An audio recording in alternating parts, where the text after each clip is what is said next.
సర్వ శరీరాల్లోనూ పుట్టుక మరణము మొదలైనవి కానీ గమన ఆగమనాదులు కానీ అన్నీ శరీరానికి సంబంధించిందే తప్ప ఆత్మకి వేటితోటి సంబంధం లేదు.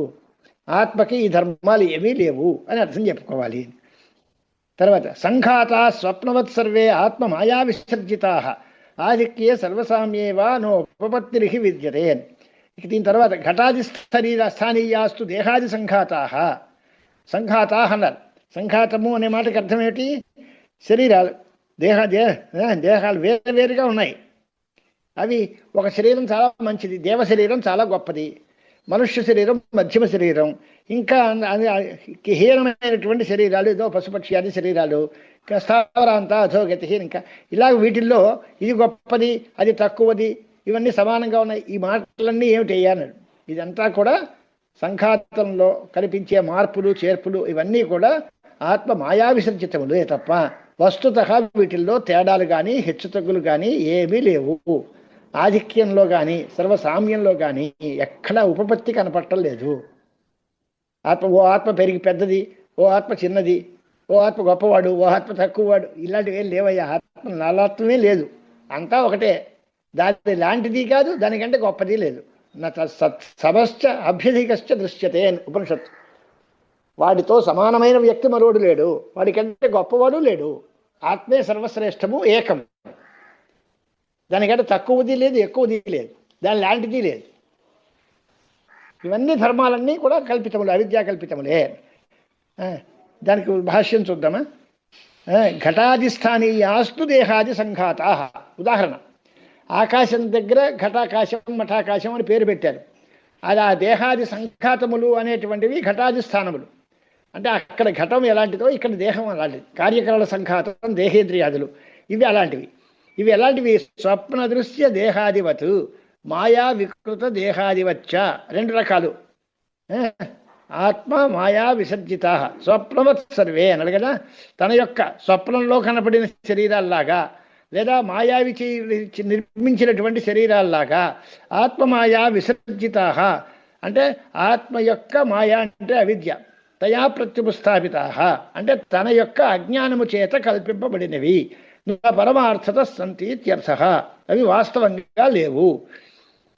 యది ఆధిక్యం అధిక భావ తిర్యగ్దేహాద్యపేక్షయా దేవాది కార్యకరణ సంఘాతానాం కదా. పశుపక్ష్యాదుల కంటే స్వర్గంలో ఉండే దేవతా శరీరం చాలా గొప్పది అంటాం. ఇది వా సర్వేషాం సమః సమతైవ. పోనీ అన్ని శరీరాలు ఒకటే అంటాం. రెండు తప్పే.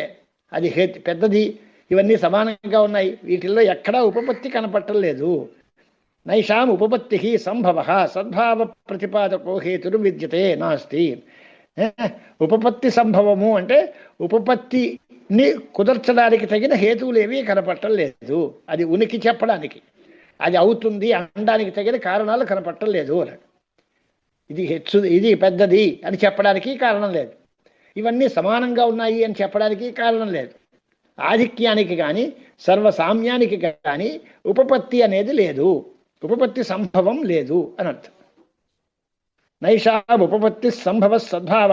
మూడు పర్యాయ పదాలు. ఉపపత్తి అనే దానికే సంభవ, దేనికే సద్భావ, సద్భావ ప్రతిపాదకో హేతు నాస్తి అన్నది. హి యస్మాత్ తస్మాత్ అవిద్యాకృత ఏవ న పరమార్థత సంతి ఇత్యర్థ అన్నారు. అంచేత ఈ భేదాలన్నీ ఇదివరకు రూపకార్య సమాఖ్యలు అని చెప్పారు ఒక కార్యక్రమంలో. ఇప్పుడు మరణము పుట్టుక గమనము ఆగమనము స్థితి ఇవన్నీ చెప్పారు. ఇవన్నీ ఆత్మకి లేనివే, ఇవన్నీ కల్పితములే. ఇవేవి వస్తుతః ఆత్మకు పరమార్థంగా లేవు అంటే. ఇక్కడ దేహాపేక్ష కూడా లేదంటున్నారు ఏంటండి? దేహాపేక్ష ఉంటుంది కదండి తేడా. దేహాపేక్ష ఎక్కడుంది? తిర్యక్ దేహాపేక్షయా దేవాది కార్యకరణ సంఘాతానాం. అది ఆధిక్యం. దీనికంటే అది గొప్పది. ఈ గొప్పతనం పశువుల శరీరం కంటే దేవతా శరీరం గొప్పది అనేది ఆధిక్యం. అన్నీ సమానమైనవే. ఈ రెండూ తప్పే అంటున్నాం. అది గొప్పది, దీనికంటే అది మంచిది, లేదా ఇవన్నీ సమానము. ఆధిక్యే సర్వసామ్యేవా. ఆధిక్యే అనే దానికి ఉదాహరణ చెప్పాడు. పశుపక్ష్యాది శరీరాల కంటే దేవతా శరీరం గొప్పది అని అంటే అది తప్పే. దేవతా శరీరం పెద్ద గొప్పది కాదు, పశుపక్ష్యాదులు తక్కువది కాదు, లేదా అన్ని సమానవులన్నీ సమానం అది లేదు. ఆధిక్యంలోనూ కానీ సామ్యంలో కానీ ఎక్కడా కారణం కనపడదు. ఎక్కడో ఆధిక్యంగా ఎప్పుడు ఉంటుంది? రెండు వస్తువులు ఉంటే అది రెండోది మొదటి దాంతో సమానమనో లేదా దీనికంటే గొప్పదనో ఏదో అనొచ్చు.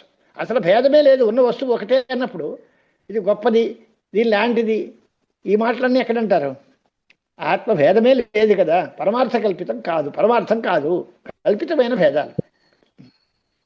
ఉపాధిలో కూడా భేదాలు లేదు అని అంటారండి. ఉపాధి భేదాలు ఉన్నాయి, ఉపాధులు కల్పితాలు కదా, ఉపాధులు వాస్తవాలు కాదు. మరి దేవ శరీరాలు కానీ మా మా పక్షి శరీరాలు కానీ ఒకటి కాదు అని అంటున్నారు. అది ఆధిక్యత లేదు అంటే ఆధిక్యం లేదంటే అన్నింటిలోనూ ఉన్నది ఆత్మే, అన్నిట్లోనూ ఉన్నది ఆత్మే. మీరు అనుకుంటున్నారు వాడు దేవుడు, వీడి దెయ్యము, వాడి భూతము అని అంటున్నారు తప్ప అది ఏమీ కాస్తం కాదు. ఆత్మలో తేడాలు లేవు. సునిచైవ శపాకేచ పండిత సమదర్శిన అంటే అంతటా ఉన్నది బ్రహ్మమే. వీడి మనిషి, వాడి పశువు, వీడి పక్షి అండం నీ భ్రమ అంతే తప్ప అదేం లేదు. ఏమండి సరిపోయిందా? ఉపాధులు కల్పితములు కనుక ఉపాధి ధర్మాలు ఆత్మకి చెందవు. ఆత్మ వస్తుతః ఒకటే, నిత్యము శుద్ధంగా ఉంది, తేడా లేదు. దానిలో హెచ్చు తగ్గులు కానీ ఇవేవి అన్నీ కల్పితాలే. సరిపోయిందా? మూలం చూసుకున్నారా? సంఘాత స్వప్నవత్ సర్వే ఆత్మమాయా విసర్జితా ఆధిక్యే సర్వసామ్యేవా నోపపత్తిరిహి విద్యతే. అది మూలం. సరిపోయింది. ఉత్పత్త్యాదివర్జితస్య అద్వయస్య ఆత్మతత్వస్య శృతి ప్రమాణకత్వ ప్రదర్శనార్థం వాక్యాన్ని ఉపన్యస్యంతే. ఇక్కడి నుంచి ఆత్మతత్వం శ్రౌతము. ఎక్కడ ఉత్పత్తి లేదు, నాశం లేదు, జరామరణాదులు లేవు, జన్మమరణాలు లేవు, ఆ గమనాగమనాలు లేవు, రూపం లేదు, కార్యం లేదు, సమాఖ్య లేదు, అన్నీ లేవు అంటున్నాం. అలాంటి వస్తువు ఒకటి ఉందని ఎవరు చెప్పారయ్యా మీకని?